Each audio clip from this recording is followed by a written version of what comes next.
तो आइए हम इसमें डील करते हैं डिसऑर्डर्स ऑफ एक्सक्रीटरी सिस्टम। ये चैप्टर की लास्ट हेडिंग है जो कि होने जा रही है, बाकी सब मैंने करा ही दिया है। तो डिसऑर्डर्स में क्या देखते हैं, तो इसमें जिस टाइप के रोग होते हैं आपकी बॉडी में, जो यानी कि जो कमियां होती हैं, जिन कमियों की वजह से कुछ रोग होते हैं बॉडी में, उन डिसऑर्डर्स की बात कर रहा है इसमें। तो यहाँ पे देख लेते हैं। Malfunctioning of kidney can lead accumulation of urea in blood. देखिए, ये कह रहा है कि माल फंक्शनिंग यानी किडनी का जो फंक्शन प्रॉपरली काम करता है वो कब डिस्टर्ब होगा। वो डिस्टर्ब तब होगा जब एक्यूमुलेशन ऑफ यूरिया, यानी यूरिया का एक्यूमुलेशन, यानी कि यूरिया जब इकट्ठा हो जाएगी आपके ब्लड में, तो इससे जो कंडीशन उत्पन्न होगी उसे कहते हैं यूरेमिया। तो ये जो कंडीशन है ये यूरेमिया की है। और यूरेमिया बेसिकली ये जो होता है, ये एक्यूमुलेशन, यानी कि ब्लड में जब आपका मान लीजिए ये ब्लड वेसल्स हैं और आपका एक्सक्रीटरी सिस्टम यूरिया को बाहर नहीं निकाल रहा है, नाइट्रोजनस वेस्ट को नहीं बाहर निकाल रहा है, और इसमें यूरिया का कंटेंट एंड और नाइट्रोजनस वेस्ट का कंटेंट आपके ब्लड यानी कि बॉडी में ज़्यादा होता जा रहा है। तो इससे जो उत्पन्न होने वाली कंडीशन है, जो ये सिचुएशन स्टार्ट होगी, तो वो यूरेमिया की सिचुएशन होगी। तो यूरेमिया की यहाँ बात हो रही है। And which is highly harmful and may lead to kidney failure. तो ये कह रहा है कि किडनी प्रॉपरली काम करना बंद कर देगी, किडनी फेलियर हो जाएगा। किस वजह से?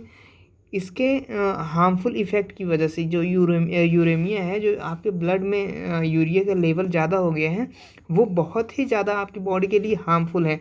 लीड टू किडनी, ये देखिए, ये बोल रहा है कि लीड टू किडनी फेलियर। तो किडनी का फेलियर लीड करता है, इसकी बात कर रहा है। एंड इन सच पेशेंट, यानी कि कुछ पेशेंट में urea can be remove by the process called the hemodialysis. देखिए, can be remove by the process, यानी कि इस प्रोसेस से रिमूव किया जा सकता है। किस प्रोसेस से? हीमोडायलिसिस।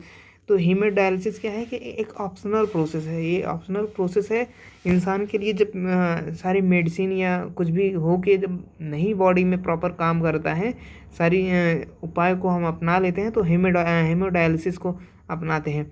तो इसमें देखिए, during the process of dialysis, तो हीमोडायलिसिस के दौरान, during the process of haemodialysis, the blood drained from the convenient artery is pumped into the dialyzing unit of the unit is called the arterial kidney।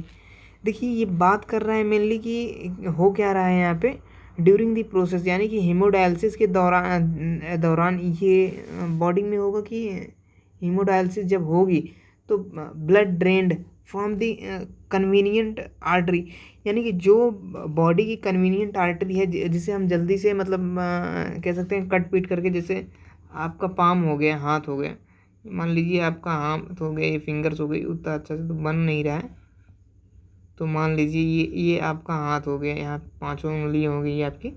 तो यहाँ पे जो artery होगी, यहाँ पे आर्टरी और वेन होगी, तो ये एक कन्वीनियंट पोर्शन है और यहीं से सारा काम किया जाता है। बाकी अदर पोर्शन को ले भी सकते हैं एज अ यूजुअली, अगर इस पोर्शन में आपकी वेन्स या चीज़ें नहीं उभरी हुई हैं या कन्वीनियंट नहीं है, तो कन्वीनियंट पोर्शन बोल रहा है। ये चीज़ें आप ध्यान रखिएगा, कन्वीनियंट बोल रहा है।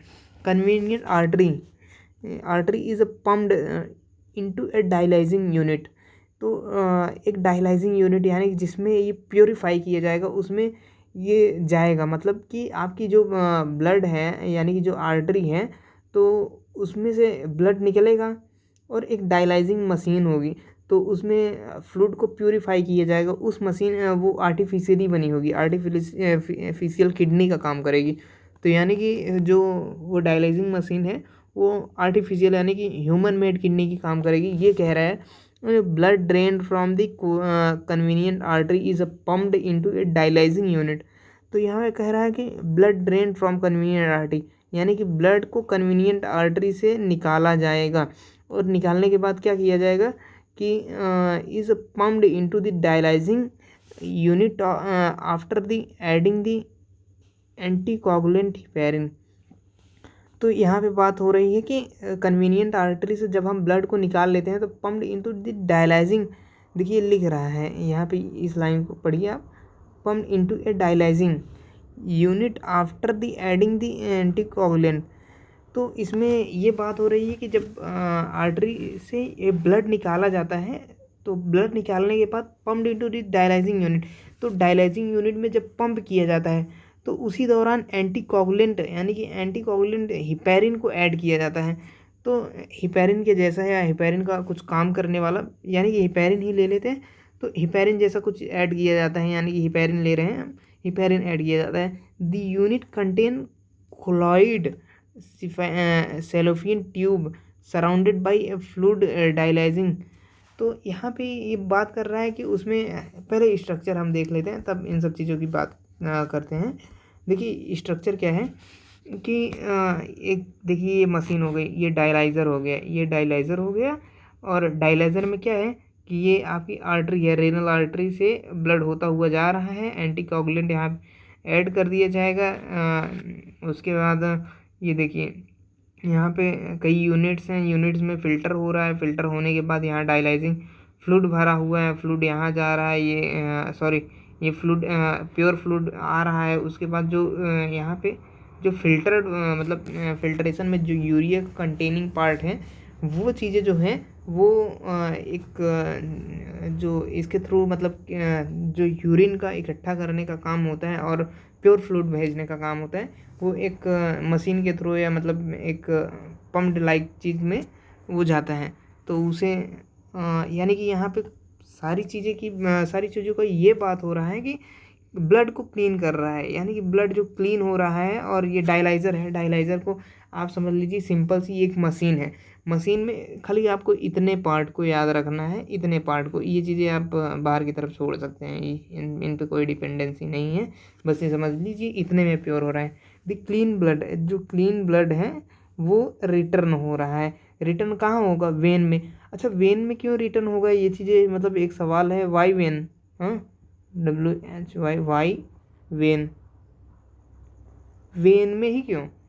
देखिए इसका एक रीज़न है कि आर्टरी में अगर हम चीज़ें डालेंगे तो उसका एक कारण ये भी है आर्टरी में ना डालने का कि आर्टरी में चीज़ें जाएंगी तो वो जाने के बाद क्या होगा कि वो स्पेसिफिक आर्गन को अटैक करेंगी, यानी कि स्पेसिफिक आर्गन में डिस्ट्रीब्यूट हो जाएंगी। वहाँ फिर से ब्लड में CO2 मिक्स होगा, फिर आर्गन का एक्सक्रीटा जो होगा, यूरिया लाइक प्रोडक्ट जो होंगे। और ये देखिए यहाँ पे ये डायलाइज़र का मतलब स्ट्रक्चर अच्छे से दिखाया हुआ है, यही है मशीन। तो वो चीज़ें जो हैं कि ऑर्गन के द्वारा जो चीज़ इम्प्योर रहेंगी, फिर वो आर्टरी से कहीं से कैपिलरी से जुड़ेंगी, फिर कैपिलरी वेन से जुड़ेंगी, वेन से फिर होते हुए जाएंगी। तो ये जो प्योर है, जो प्योर चीज़ें हैं वो इक्वली डिस्ट्रीब्यूट नहीं हो पाएंगी, वो ऑर्गन स्पेसिफिक रहेंगी। तो ऑर्गन स्पेसिफिक ना होने के कारण ये हम आर्टरी में वेन में भेजते हैं। वेन कहाँ जाती है? वेन कहाँ जाएगी? ये वेन डायरेक्ट जाएगी हार्ट में। जब मान लीजिए ये हार्ट में जा रही है आपके, तो हार्ट में जाने के बाद क्या होगा? हार्ट से जब पम्प्ड आउट होगा, ये सारी चीज़ें निकलेंगी तो ये पूरी बॉडी को मिलेगी। यहाँ से सारी आर्टरी डिस्ट्रीब्यूट होंगी, तो ये सारी आर्टरी डिस्ट्रीब्यूट होने के बाद कहाँ जाएंगी? ये आर्टरी में ही जाएंगी। आर्टरी जो मेन आर्टरी है वो आपके सारे बॉडी पार्ट्स को कवर करेगी। तो कवर करने का मतलब ये है कि यहाँ पे किडनी का काम जो था वो यहाँ पे ये मशीन कर रही है, और मशीन वेन में डाल रही है। प्योर जो ब्लड है उसको वेन में डाल रही है, और वेन के थ्रू सारी बॉडी को इक्वली मतलब जो प्योर ब्लड है वो जिसमें इस यूरिया का अमाउंट नहीं है, यानी कि अदर चीज़ों का नाइट्रोजनस वेस्ट का अमाउंट नहीं है। तो वही बात हो रही है यहाँ पे। तो इसको जहाँ तक उम्मीद है आपको समझ में आ गया होगा। तो हम यहाँ पे बात कर लेते हैं। And unit contain the colloid cellophane tube. देखिए ये बात कर रहा है, एक ट्यूब की बात हो रही है। और इसमें हमने बात की थी यहाँ पे इस स्ट्रक्चर से। पहले हम अपने आपको श्योर कर लेते हैं। ब्लड कहाँ से लिया जाएगा? ब्लड लिया जाएगा रेडियल आर्टरी से। रेडियल आर्टरी से ब्लड लिया जा रहा है। ब्लड इसका टेम्परेचर डाउन कर देंगे 0 सेंटीग्रेड, यानी कि हिपैरिन ऐड कर देंगे। उसके कुछ मतलब कारक होते हैं जो उसे मतलब कोगुलेट नहीं होने देते हैं, या मतलब सारी चीज़ें मतलब एक प्रॉपर वे में काम करने के लिए यहाँ पे हिपैरिन यानी कि एंटी कोगुलेंट दिया था ना। यहाँ देखिए एंटी कोगुलेंट लाइक हिपैरिन को ऐड किया जा रहा है। तो हिपैरिन यहाँ पे ऐड हो गया, तो ऐड करने के लिए यहाँ ये डिवाइस रहेगा, तो डिवाइस से ऐड कर दिया जाएगा। उसके बाद इसमें जो यूरिया है, साल्ट्स है, यूरिक एसिड है, एंड ये समथिंग लाइक हार्मोन्स कुछ मतलब हार्मोन्स तो नहीं कह सकते, समथिंग मैंने कुछ लिखा है, याद नहीं यार, तो ये इतना इम्पोर्टेंट नहीं है। तो देखिए ये जो यूरिया है, साल्ट्स हैं, एंड यूरिक एसिड, मतलब urea, salt and uric acid, ये सारी चीज़ें जो है ये इस डायलाइजिंग फ्लूइड जो यानी कि यहाँ पे ये फ्लूइड भरा हुआ है डायलाइज़र में, तो ये सेमी परमिएबल मेम्ब्रेन होती है, तो यानी कि सिलेक्टिव परमिएबल, तो यहाँ कुछ सिलेक्टिव चीज़ें जो हैं वो बाहर आ जाएंगी, और बाहर आ जाएंगी। ये प्लाज्मा, ये कैसा होता है, ये जो डायलाइजिंग फ्लूइड है, यानी कि ये जो फ्लूइड है जो यहाँ पे बात करी जा रही है फ्लूइड की, वो किस नेचर का होता है, तो इसकी हम बात कर ले रहे हैं। ये मेनली ये होता है, ये देखिए हेमोडायलाइजिंग फ्लूइड प्लाज्मा, ये प्लाज्मा की तरह होता है, ये ब्लड में जो प्लाज्मा हमारे ब्लड में मिलता है, तो resembles like plasma, blood plasma, तो ब्लड प्लाज्मा की तरह ही होता है। और ब्लड प्लाज्मा की तरह होने के बाद इसमें कुछ चीज़ें एब्सेंट होती हैं, उसको जैसे मान लीजिए ब्लड प्लाज्मा में एक्सेप्ट क्या रहेगा, यूरिया एंड यूरिक एसिड, तो ये चीज़ें जो हैं ये कहाँ से आएंगी, ये वापस आपके ब्लड से ही यहाँ पे आएंगी, और यहाँ पे ये चीज़ें मिल जाएंगी। मिलने के बाद क्या होगा, यहाँ से एक्सक्रीट आउट कर देंगे। तो यही सारी चीज़ें हैं, ये पहले से उपस्थित नहीं होंगी, ये बाद में आएंगी यहाँ पे। तो इसी की बात हो रहा है, हीमोडायलाइजिंग फ्लूइड, यानी कि हीमोडायलाइजिंग फ्लूइड है ये। तो ये देखिए ये क्या है, ये सेलोफियन ट्यूब है। सेलोफियन ट्यूब क्या होती है, सिलेक्टिवली परमिएबल, देखिए एनसीईआरटी लिख रही थी सिलेक्टिवली परमिएबल। एंड देखिए ये चीज़ें कहाँ जाएंगी, एंटी हिपैरिन, यहाँ पे एंटी हिपैरिन ऐड किया जाएगा 37 डिग्री सेंटीग्रेड पे, फिर रेडियल वेन में ठूस दिया जाएगा, मतलब रेडियल वेन में डाल दिया जाएगा, फिर हार्ट को मिलेगी, हार्ट पूरे बॉडी को सप्लाई करेगा। यहाँ पे हिपैरिन ऐड किया जा रहा था, सॉरी यहाँ पे हिपैरिन को ऐड किया जा रहा था, हिपैरिन को ऐड किया जा रहा था, और यहाँ पे क्या ऐड किया जाएगा, एंटी हिपैरिन को, एंटी हिपैरिन यानी हिपैरिन के जो विपरीत काम करता हो, यानी कि उसके जवाब में कार्य करता हो, उस चीज़ को ऐड किया जाएगा। तो यहाँ सारी बातें हो गई हेमोडायलिसिस की। तो एक मिनट, तो ये देखिए आप, कंपोजिशन ऑफ द प्लाज्मा, जो यहाँ पे बात हो रही थी प्लाज्मा की, composition of plasma except the nitrogenous waste, यानी कि जो नाइट्रोजिनस वेस्ट होते हैं उसके अलावा ब्लड प्लाज्मा में सारी चीज़ें उपस्थित रहती हैं। हाँ, तो सारी चीज़ों की उपस्थिति रहती है। ये देखिए ये लाइन थोड़ा मतलब याद रखने की चीज़ है, एक्सेप्ट प्लाज्मा, जो ये डायलाइजिंग फ्लूइड है इसकी बात हो रही है यहाँ पे, मान लीजिए ये जो डायलाइजिंग फ्लूइड है इसकी बात हो रही है डायलाइजिंग मशीन में, तो इसमें सारे कंपोजिशन रहते हैं, प्लाज्मा का जो कंपोजिशन रहता है सारी चीज़ें अवेलेबल रहती हैं यहाँ पे, हर चीज़ अवेलेबल रहेगी, एक्सेप्ट यहाँ पे नाइट्रोजिनस वेस्ट जो है वो नहीं पाया जाएगा, नाइट्रोजिनस वेस्ट नहीं पाया जाएगा, उसी की बात हो रही है। And the porous cellophane membrane of the tube allows the passage of the molecule based on the concentration gradient। देखिए जहाँ यहाँ पे बात हो रही है कि दी पोर्स, यानी कि इसमें पोर्स होंगे, किसमें, ये जो सेलोफियन ट्यूब, ये सेलोफियन ट्यूब जो है इसकी मेम्ब्रेन जो है वो क्या होगी, उसमें छोटे छोटे पोर्स होंगे, पोर्स यानी कि ये परमिएबिलिटी शो करेगी, और ये सिलेक्टिव टाइप की परमिएबिलिटी शो करेगी, यानी कि पोर्स नहीं कह सकते बट होते हैं छोटे छोटे, क्योंकि बिगर पोर के इस पार से उस पार चीज़ें जाना, डिफ्यूज़ करना ये पॉसिबल नहीं हो सकता। तो यहाँ पे ये एनसीईआरटी पोर्स टर्म यूज़ कर रही है, इसको ध्यान दीजिएगा। And pores in cellophane membrane of the tube, देखिए ट्यूब की बात कर रहा है, allows the passage of molecule based on the concentration gradient। यही बात है कि इसको बार बार चेंज किया जाता रहता है, मतलब कंटिन्यू, क्योंकि कंसंट्रेशन ग्रेडियंट डिफरेंट ना होने पाए। कंसंट्रेशन ग्रेडियंट देखिए यहाँ पे साल्ट, यूरिया, यूरिक एसिड ज़्यादा रहेगी तो डिफ्यूज़ होके ये बाहर की तरफ आ जाएगी। तो यही बात हो रही, जब बाहर की तरफ आ जाएगी इस फ्लूइड में, तो फ्लूइड को मतलब यहाँ पे कंसंट्रेशन कम ही रहनी चाहिए यूरिया की and uric acid and salts की, जब इसकी कंसंट्रेशन कम रहेगी तभी डिफ्यूज़ होगा, ये बात कह रही है NCERT. Molecules based on concentration gradient maintain रहना चाहिए डिफ्यूज़न के लिए। ग्रेडियंट मेंटेन होने का मतलब यही है कि एक तरफ की कंसंट्रेशन जो है दूसरी तरफ से ज़्यादा रहना चाहिए, इसे कहते हैं कंसंट्रेशन ग्रेडियंट। तो जहाँ तक आप लोगों को ये सारी चीज़ें समझ में आ गई होंगी और आगे हम बात करते हैं। देखिए ये कंसंट्रेशन ग्रेडियंट का चीज़ें हो गई थी और उसके बाद जो है nitrogenous waste option in the dialysing fluid. तो नाइट्रोजन जो होता है, नाइट्रोजन वेस्ट जो होता है वो डायलाइजिंग फ्लूइड में जो कि है absent होता है। नाइट्रोजनस वेस्ट और absent in the dialysing fluid. Dialysing fluid के अंदर जो होता है नाइट्रोजनस वेस्ट वो absent होगा। तो absent होने के बाद यहाँ पे देखिए ये क्या कह रहा है, these substance are freely move out. ये सबस्टेंस फ्रीली मूव आउट कर जाते हैं and thereby the cleaning the blood, यानी कि ब्लड क्लीन हो जाता है। तो ये बात हो गई कि यहाँ पे जो डायलाइजिंग मशीन है, तो यहाँ पे जो नाइट्रोजनस वेस्ट हैं वो सारी चीज़ें, ये यूरिक एसिड, यूरिया और समथिंग लाइक दैट, ये सब चीज़ें बाहर आ जाती हैं। बाहर आ जाने के बाद ब्लड क्लीन हो जाता है। क्लीन होने के बाद जो क्लियर ब्लड जो होता है वो pound back the through the when is after the adding the anti heparin. देखिए शुरू में हमने क्या किया था, यहाँ पे हिपैरिन ऐड कर दिया था। जो हिपैरिन ऐड करने के बाद जो इसका इफेक्ट था, तो वो चीज़ें जो कि ब्लड में जो है ज़्यादा डिफरेंस ना आए इसलिए ऐड किया गया था। और ये 0 डिग्री सेंटीग्रेड पे लाके और वापस 37 डिग्री सेंटीग्रेड यानी कि बॉडी टेम्परेचर पे लाके वो चीज़ें एंटी हिपैरिन को ऐड किया जाता है जिससे उसका इफेक्ट ख़त्म हो जाए।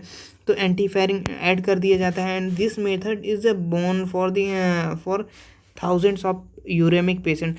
जो यूरेमिक के पेशेंट हैं, ये यानी कि जिसमें यूरिया की कंसनट्रेशन ज़्यादा हो जाती है, ये सारी चीज़ें हो जाती हैं जिनको, और वो इस पैनिक से गुजरते रहते हैं, उनको इस मशीन के द्वारा काफ़ी पेशेंट, थाउजेंड्स ऑफ पेशेंट, यानी कि ये तो पुराना डाटा है, थाउजेंड ऑफ पेशेंट, ये लाखों आदमी को ट्रीट कर चुका है इस मेथड से ट्रीट कर चुके हैं हम लोग।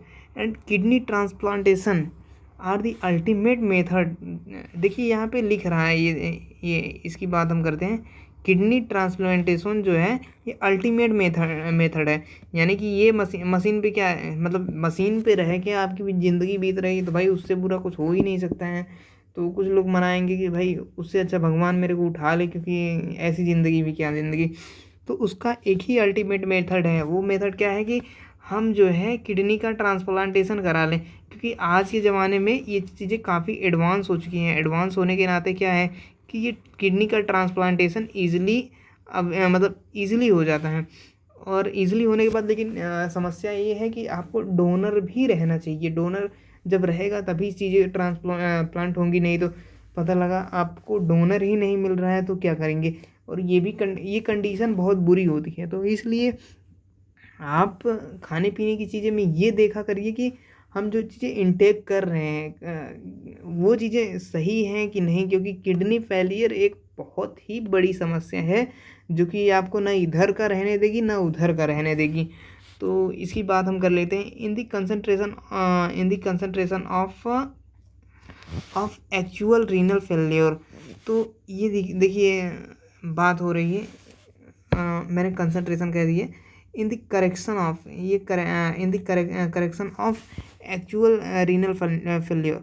ये जो एक्चुअल में रीनल फेलियर का है अल्टीमेट करेक्शन है, यानी कि ये चीज़ें हम करेक्ट कर सकते हैं, यानी कि ये जो प्रॉब्लम्स हैं उसको सही कर सकते हैं, सॉल्व कर सकते हैं। तो ये यही एक मेथड है। कौन सा मेथड है? ये किडनी ट्रांसप्लांटेशन का ही मेथड है। तो किडनी ट्रांसप्लांटेशन की बात हो गई। उसके बाद रीनल फेल्योर का, मतलब ये रीनल फेल्योर को ट्रीट करने का उपाय है, यानी कि किडनी के फेल्योर को ट्रीट करने के लिए। Functioning kidney is used in transplantation from a donor. देखिए ये बात हो रही है कि functioning of kidney is used in transplantation of donor, यानी कि जो डोनर है उसका ट्रांसप्लांटेशन के टाइम पे क्या रोल है, वो प्रेफरेबली क्लोज रिलेटिव, यानी कि इसका रोल ये है कि जो डोनर होना चाहिए वो क्लोज रिलेटिव होना चाहिए to minimise its chance of rejection by the immune system of the host. तो ये क्या होता है कि जब भी आपके कोई क्लोज रिलेटिव रहते हैं, दादा परदादा या चाचा के भाई हो गए, या मतलब उनके मतलब जैसे भाई हो गया या बहन हो गई, तो वो क्या होता है कि एक जनरेशन से दूसरे जनरेशन में उनके जीन जो हैं सिमिलर रहते हैं।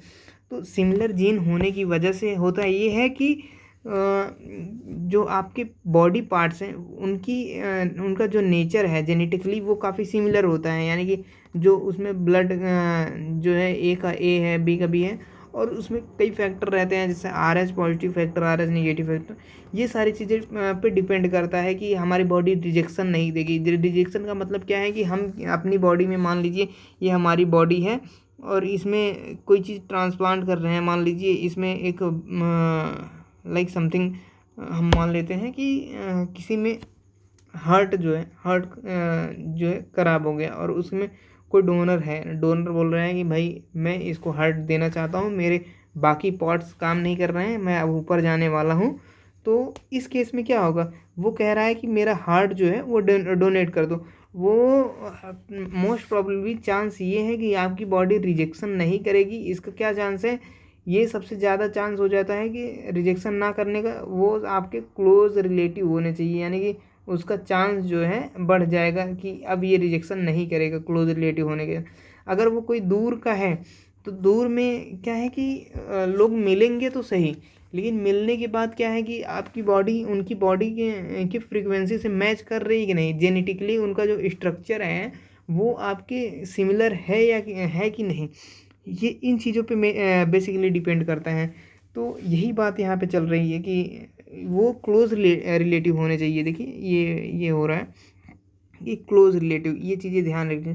To minimise its chance rejection by the minimise the system of the host, यानी कि इसका कहने का ये मतलब है जो होस्ट है जिसकी बॉडी में हम ऑर्गन्स को लगा रहे हैं, यानी कि किडनी को डाल रहे हैं, तो उसकी बॉडी रिजेक्ट ना करे, किडनी को रिजेक्ट कर देगी, क्या होगा, वो सेल्फ से मतलब खुद ब खुद ही अपने आप मतलब 10 रोगों का कारक और बन जाएगा, यानी कि 10 रोग और उसके बॉडी में उत्पन्न हो जाएंगे और उसकी बॉडी फंक्शन नहीं करेगी, वो किडनी फंक्शन करना परफॉर्म करना बंद कर देगी और ये आपकी बॉडी में ये चीज़ें प्रॉपर होती रहेंगी। तो इससे हम देख सकते हैं कि इसका रोल क्या है कि ये चीज़ें क्लोज रिलेटिव होनी चाहिए। क्लोज रिलेटिव होने के बाद बाहर के आदमी से भी मैच कर सकते हैं। तो आइए हम काफ़ी देर इस पर डिस्कशन कर लिए, आगे बढ़ते हैं। The modern clinical procedures have increased the success rate of the complicated technique।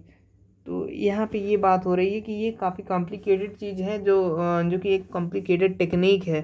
तो ये पहले के टाइम पे इतना पॉसिबल नहीं होता था, इतना अच्छे से इंसान नहीं कर सकता था, बट आज के टाइम पे क्या हुआ है, हम इतने मॉडर्न हो गए हैं, हमारे इक्विपमेंट जो हमारे टूल्स हैं वो सारी चीज़ें इतनी मॉडर्न हो गई हैं। मॉडर्न होने के साथ साथ हम उसको अच्छे से परफॉर्म कर पा रहे हैं। ये जो सर्जरी है, जो किडनी ट्रांसप्लांटेशन की टेक्निक है, इसको हम एक बेटर वे में परफॉर्म कर पा रहे हैं। तो इसी बात का ये उदाहरण है। तो यहाँ पे देखिए ये रीनल सर्कुलाइंग, तो यहाँ पे रीनल देखिए ये नई बात हो रही है, ये चीज़ आप नोट करिएगा क्योंकि हेमोडायलिसिस जो है उसका रोल हो गया in tata bye bye. And the stones और insoluble mass of crystallize crystal, तो यहाँ पे बात हो रही है कि स्टोन की और insoluble mass and crystallise salts oxalates, ये साल्ट्स का एक टाइप है। देखिए ये क्रिस्टलाइज साल्ट्स जो है उसका टाइप है ऑक्सलेट्स, ये चीज़ें ध्यान रखिएगा आप। ऑक्सलेट्स क्या है, तो ऑक्सलेट जो है एंड स्टोन्स, यानी कि इनसॉल्युबल मास में क्या हो सकता है, यानी कि जो एक टाइप का साल्ट है, जैसे मान लीजिए एक समुद्र का पानी है, उसको आप कहीं पे ला के रख दे रहे हैं, वो धीरे धीरे सूख के एक नमक का ढेला बन गया, मतलब नमक का एक सॉलिड बन गया। यानी कि नमक का जब सॉलिड बन जाएगा तो वो मतलब कहीं पे भी ऐसा फेंक दोगे वो पत्थर की तरह लगने लगेगा। तो वही बात हो रही कि ये किडनी में भी सॉल्ट्स जो हैं वो इनसॉल्युबल रहेंगी, यानी कि किडनी में ये सॉल्युबल नहीं हो पाएंगे, यानी कि धीरे धीरे एक्यूमुलेट होके ये स्टोन की तरह फॉर्म हो जाएंगे। तो ये किडनी फेल्योर को मतलब जो किडनी की फंक्शनिंग है उसको डिस्टर्ब करते हैं, इसकी फंक्शनिंग को। एंड यहाँ पे स्टोन्स बन जाते हैं, यानी कि कुछ सब्सटेंस आके धीरे धीरे धीरे धीरे धीरे वहाँ पे एक्यूमुलेट होते हैं। फिल्ट्रेशन सही से नहीं होता, जब फिल्ट्रेशन सही से नहीं होता तो किडनी परफॉर्म नहीं करती है काम को सही से। जब काम को परफॉर्म नहीं करेगी तब आपको यूरेमिया जैसी चीज़ों से आपको जूझना पड़ेगा। इसी बात हो रही है यहाँ पे, found with in the kidney. तो इसे रीनल कैल्कुलाई कहते हैं, जो स्टोन्स लाइक चीज़ें ये हमारी बॉडी में बनने लगती हैं। तो इसी की बात हो रही है यार। तो ये चीज़ें आप देख लीजिए। एंड ये क्या है, ये नई चीज़ें है। इसमें क्या है, ग्लोमेरुलर नेफ्राइटिस। तो ग्लोमेरुलर नेफ्राइटिस क्या है, तो इसे हम देखते हैं कि inflammation of glomeruli of kidney. तो किडनी के रीजन में जो है वो इन्फ्लामेशन हो जाएगी, यानी कि सूजन हो जाएगी, वो चीज़ें रेडिश हो जाएंगी। यानी कि वो जब इन्फ्लामेशन कहीं पे होती है, आप मान लीजिए आपके गाल में स्वेलिंग हो गई, मम्स हो गया, कुछ हो गया, तो आप क्या है कि खाना भी सही से नहीं खा पाएंगे। तो वही चीज़ है कि जब इनर पार्ट में, बॉडी के इनर पार्ट में, जब हमारी बॉडी के इनर पार्ट में क्या होगा, इन्फ्लामेशन हो जाएगा, तो वो अपना फंक्शन परफेक्टली परफॉर्म नहीं कर पाएंगे। जब वो अपना फंक्शन परफेक्टली नहीं परफॉर्म कर पाएंगे तो लाजमी है कि हमारी बॉडी में 10 तरह के डिसऑर्डर्स आएंगे और हमारी कंडीशन सेवियर हो जाएगी। तो यही बात हो रही कि ये सारे जो एनसीईआरटी के डेटा हैं तो इनको आप ध्यान रखिएगा। ये रीनल फेल्योर या मान लीजिए किडनी फेलियर जो भी लिखा है, उसके बाद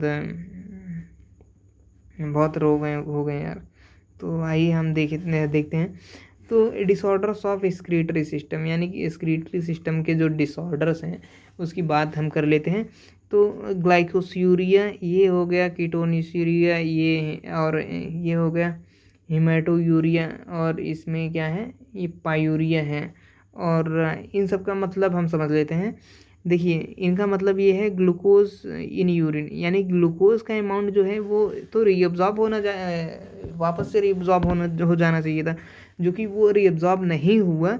तो ना होने की वजह से क्या होगा, वो यूरिन में आ जाएगा, और यूरिन में आ जाएगा तो यूरिन में आने का जो रीज़न है, रीज़न सुन कुछ भी हो, बट जो रीज़न है वो उस रीज़न के कारण जो डिसऑर्डर होगा तो ग्लाइकोस्यूरिया होगा। और उसमें अब यूरिन में क्या है, कीटोन बॉडीज़ नहीं आने चाहिए, और कीटोन बॉडीज़ अगर यूरिन में आ जा रहे हैं, यानी कि आने लगते हैं, तो वो क्या है, कीटोन बॉडीज़ इन यूरिन, तो कीटोन्यूरिया है ये कीटोन्यूरिया। तो इसका नाम ये है। और उसके बाद ब्लड सेल्स, यानी कि ब्लड सेल्स जो है वो तो फिल्ट्रेट नहीं बनते हैं, वो फिल्टर नहीं होते हैं। अगर वो भी फिल्टर हो कि यूरिन में आने लगे तो भाई बहुत बड़ी समस्या है। तो इस समस्या को क्या कहते हैं, हिमेटोयूरिया। तो हिमेटोयूरिया बोलेंगे। और उसके बाद पायूरिया जो है, पायूरिया क्या है, पायूरिया पस सेल इन यूरिया, पस सेल यानी कि डेड डब्ल्यूबीसी, जो डब्ल्यूबीसी डेड हो चुके हैं तो उनका कुछ काम तो है नहीं यूरिन में, तो वो बॉडी में फंक्शन परफॉर्म करेंगे या कुछ और बनाएंगे, तो लीवर में जाके वो डिस्ट्रॉय होंगे, लाइक दिस, ये सारी चीज़ें प्रोसेस होंगी। बट ये चीज़ें अगर यूरिन के थ्रू पास हो रही हैं तो वो पायूरिया की कंडीशन है। और पायूरिया, ये जब पायूरिया होगा आपकी बॉडी में, भाई हो आपकी बॉडी में ना हो, किसी और की बॉडी में हो, या किसी की बॉडी में ना हो, तो बात यही हो रही कि ये पायूरिया की कंडीशन है। और ये देखिए ग्लोमेरुलस नेफ्राइटिस की बात हो रही है। ये इन्फ्लामेशन इन ग्लोमेरुलस, जो ग्लोमेरुलस का रीजन है उसमें इन्फ्लामेशन के कारण ग्लोमेरुलर नेफ्राइटिस होती है। और यूरेमिया क्या, इनका क्या रोल है, uremia high urea level in blood. तो high urea level in blood, इससे हम क्या, ये चीज़ें जो हैं इसको कनेक्ट कर रहे हैं, इस बात को हम किससे कनेक्ट कर रहे हैं, इससे कनेक्ट कर रहे हैं। तो इससे कनेक्ट होने के बाद ये पता चलता है कि हीमोडायलिसिस की प्रोसेस होगी या किडनी का प्लांट, लाइक जैसे चीज़ें हमने सुनी देखी, तो उसके बारे में बात होगी। एंड रीनल किडनी, जो किडनी है, रीनल कैल्कुलाई, किडनी स्टोन से यानी कि किडनी में किसी तरह के सॉलिड लाइक चीज़ें वो बन जाएं, तो उसको हम कहते हैं रीनल कैल्कुलाई। ये रीनल कैल्कुलाई ये भी बहुत घातक चीज़ है, बट इसका इलाज हो जाता है। लेकिन ये कंडीशन, यूरेमिया की कंडीशन, ये सारी चीज़ें आपको थोड़ा दिक्कत दे सकती हैं। आपको नहीं, मतलब जिसको होगा उसको दिक्कत देंगी, आपको भला क्यों हो। तो आज हमारी बात यहीं तक है, समाप्त होती है। ये चैप्टर हम एंड करते हैं और नेक्स्ट चैप्टर की तरफ अगले पार्ट में हम मूव कर जाएंगे। लिए तब तक के लिए आप पढ़ते रहिए और ज़िंदगी में आगे बढ़ते रहिए।